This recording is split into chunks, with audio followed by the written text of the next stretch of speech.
गांव-गांव ढाणी से आए मेरे भाई और बहनों, सबसे पहले तो मैं आपका इस जयपुर राजधानी में आने पर आप सभी का स्वागत करता हूं, अभिनंदन करता हूं। मैं आप सभी का वंदन करता हूं, नमन करता हूं और आप सभी को मैं प्रणाम करता हूं। मंच पर विराजमान सभी हमारे प्रमुख इस समाज के हैं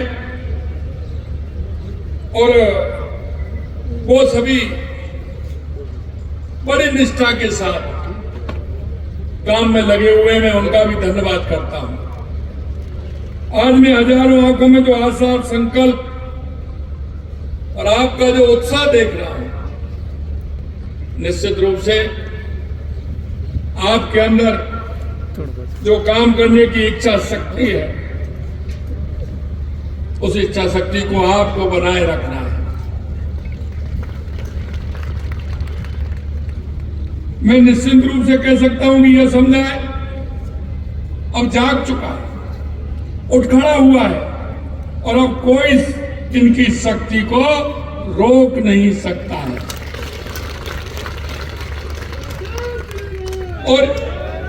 और इस कदम में राजस्थान की सरकार आपके साथ कंधे से कंधा मिलाकर पूरी तरह से खड़ी है।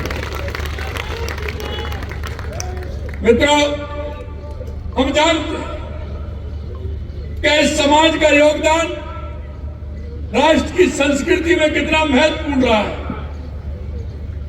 आजादी से पहले नहीं, यह हमारा समाज हजारों सालों से इस देश के अंदर कभी हूण आए, कभी कुषाण आए, कभी इस्लाम आया, तो कभी अंग्रेज आए।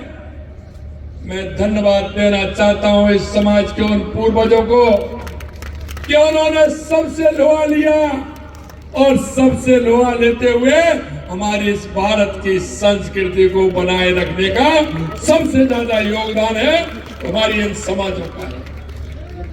अभी मैं देख रहा था, सुन रहा था, माननीय हनुमान सिंह जी कह रहे थे कि अंग्रेजों ने, क्योंकि ये उस समय जब अंग्रेजों का राज था तो ये समाज गांव-गांव जाकर के अपना आर्थिक दृष्टि से तो योगदान देते ही थे, लेकिन उन समाचारों को पहुंचाने का काम भी करते थे और जनता के ये जागरूकता का काम भी करते थे। इसलिए वो अंग्रेजों के आंख में आपके हमारे जो पूर्वज थे वो चुभते थे और इसीलिए उन्होंने इन जातियों के साथ अन्याय किया।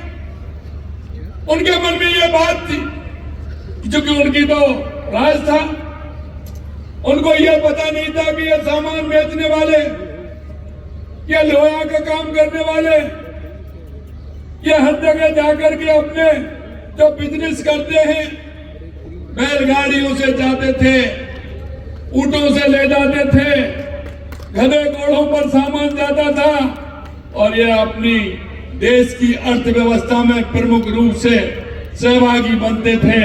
और मैं आपसे कहना चाहता हूं मेरे भाई और बहनों, आपका योगदान देश की संस्कृति में भी महत्वपूर्ण है तो आर्थिक व्यवस्था में भी महत्वपूर्ण है। आपने कभी अपनी चिंता नहीं, अपने रिश्तेदार, अपने परिवार की चिंता नहीं की।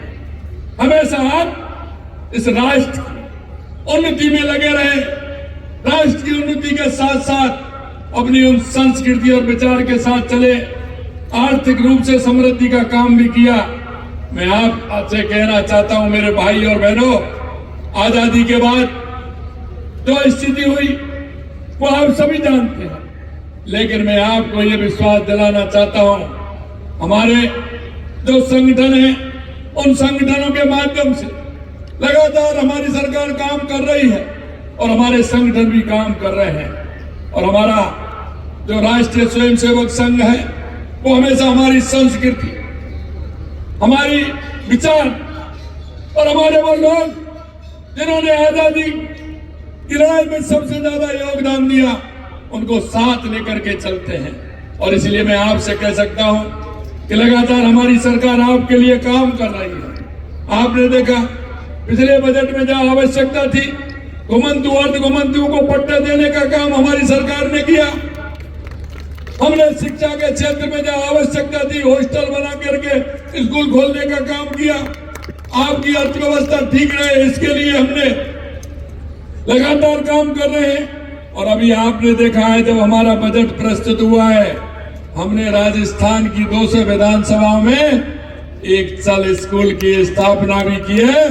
तो एक हमारा स्कूल उसमें चलता रहेगा और वो प्रमाणिकता के साथ जो हमारे ऐसे भाइयों के बच्चे हैं वो चलते स्कूल में पढ़ेंगे, उनको पूरी सुविधा भी उसमें मिलेगी, उनका नामांतरण भी होगा। कहाँ उनकी आवश्यकता है ये सूचना करके उन सूचना के माध्यम से उनको ये सुविधा दी जाएगी। ये भी हम करने जा रहे हैं। मैं आपसे इतना कहना चाहता हूँ मेरे भाइयों, ये बड़ी संख्या में आपका एकजुट होना ये आपकी जागृति, आपकी एकता और आपकी अदम्य इच्छा शक्ति का प्रमाण है। ये हृदय से विमुख घुमंतु अर्ध घुमंतु जनाधिकार समिति राजस्थान को इस अभूतपूर्व आयोजन के लिए मैं बहुत बहुत बधाई देता हूँ, शुभकामनाएं देता हूँ। आज का ये महासम्मेलन एक संकल्प सभा है, संकल्प समाज के उत्थान का संकल्प है, सदियों पुरानी उपेक्षा को मिटाने का संकल्प है, अपनी पहचान को सम्मान दिलाने का और संकल्प है विकास की मुख्य धारा में अपना अटल स्थान बनाने का। आज मैं आपके बीच सबके बीच में एक परिवार के सदस्य के रूप में आया हूँ। मेरा दायित्व बनता है प्रदेश के एक सेवक के नाते मेरा दायित्व बनता है ऐसे मेरे भाई बहन जहां भी हैं उनको सरकार की सारी सुविधाएं मिले, उनका जीवन स्तर ऊपर उठे और हमारी माता बहन युवा सब आगे आकर के हमारे राजस्थान का उत्थान करें। हम आपको कैसे भूल सकते हैं, आपके उस योगदान को कैसे हम भूल सकते हैं। हम चाहते हैं हमारे ये सभी भाई बहन, क्योंकि मैं देख रहा था अभी ओटाराम जी कह रहे थे हमारी जातियों में भी अंतर डाल दिया। अरे भाई ये जो काम करते थे उस काम के आधार पर बन गए, लेकिन उसमें कहीं कोई कुछ कहता है कोई कुछ कहता है। ओटाराम जी चिंता मत करिए, उसको भी सुधारने का काम हमारी सरकार करेगी, कोई चिंता करने की आवश्यकता नहीं। हम चाहते हैं हमारा यह समाज हमारे प्रदेश के विकास में, हमारे राष्ट्र के विकास में आपका योगदान हो। मैं देखता हूं कि आपका योगदान, आपका वो परिश्रम कई बार देखने को मिलता है। लोग खेल देखने के लिए खिलाड़ी का बहुत दूर दूर तक जाते हैं, लेकिन जब मैं एक गांव में उस खेल करने वाले उस मेरे भाई को देखता हूं, छोटी सी बच्ची को देखता हूं, दुनिया में कोई ऐसा खेल नहीं दिखा सकता जैसे वो मेरे गांव में रहते हुए गांव गांव जाकर के वो खेल दिखाने का, और उनके जीवन में जो विश्वास होता है, उनके बीच जीवन में प्रमाणिक के साथ जो विश्वास होता है और वो समाज के अंदर जाते हैं। मैं आपको यही कहना चाहता हूं, ऐसी जो प्रतिभा हमारी छुपी हुई है उनको भी आकर के आगे लाने का काम हमारी सरकार का है। मैं आपसे इतना ही कहना चाहता हूं मेरे भाई और बहनों, आप आराम से हमारी ऐसी प्रतिभाओं को भी निकालिए। हमारी जो माता बहनें हैं और उनमें भी बहुत बड़ी प्रतिभा है, हम उनको कैसे आगे बढ़ा सकते हैं, हम उनको रोजगार से कैसे जोड़ सकते हैं। हम हमारी महिलाएं आगे बढ़ेंगी तो हमारा प्रदेश आगे बढ़ेगा, हमारा देश आगे बढ़ेगा। हमारे ऐसे युवा बढ़ेंगे, पढ़ेंगे तो हमारा देश आगे बढ़ेगा, हमारा प्रदेश आगे बढ़ेगा। और आपसे भी मैं कहना चाहता हूं कि आप जो भी व्यापार करते हैं उस व्यापार में भी हमने कहा है कि आपको उसकी सुविधा मिलनी चाहिए। और आपने देखा है अभी 12 जनवरी को हमने युवा नीति भी लेकर के आए हैं। मैं इन समाजों के युवाओं से भी कहना चाहता हूं, आप मन लगा करके पढ़िए, हमारी सरकार पूरी तरह से आपके साथ है। और हम ये भी कहना चाहते हैं कि हमारी सरकार इसके लिए भी साथ है, क्योंकि आपके पास बैंक में रखने के लिए कुछ नहीं होता है, लेकिन मैं चिंता मत करिए, आपकी बैंक में भी गारंटी देने वाला मैं हूं। आप अपना फॉर्म भरिए, आगे आइए, क्या काम करना चाहते हैं वो काम करिए। हमारी सरकार पूरी तरह से आपके साथ है। मेरे भाइयों, विमुक्त घुमंतु अर्ध घुमंतु समुदाय भारतीय सभ्यता और संस्कृति का अविभाज्य अंग है।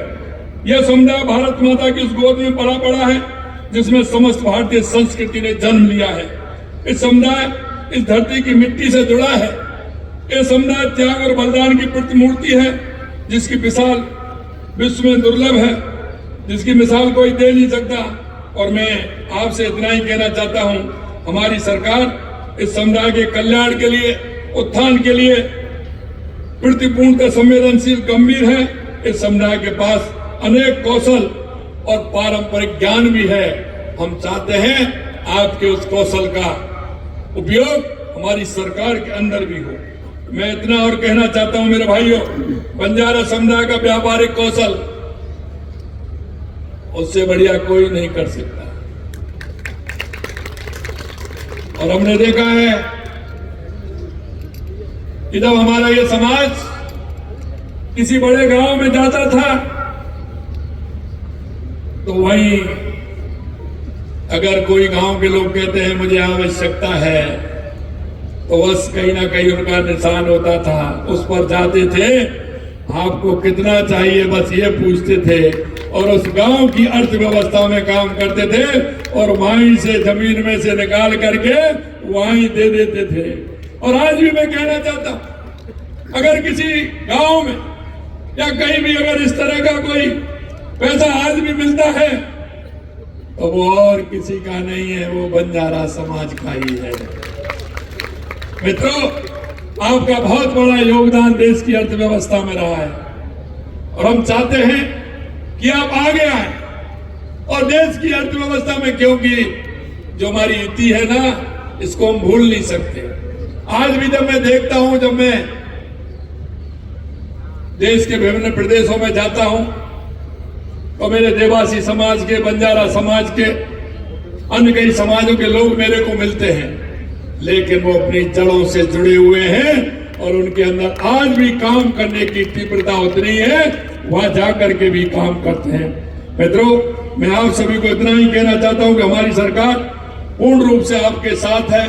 आपको कोई चिंता करने की जरूरत नहीं है। जो आपके प्रस्ताव आए हैं, 11 सूत्रीय मांग मेरे को दिया है, मैं आपको इतना ही भरोसा दिला सकता हूं कि उनको मैं देख करके जो करने वाले काम है और जिनको हम कर सकते हैं निश्चित रूप से करेंगे।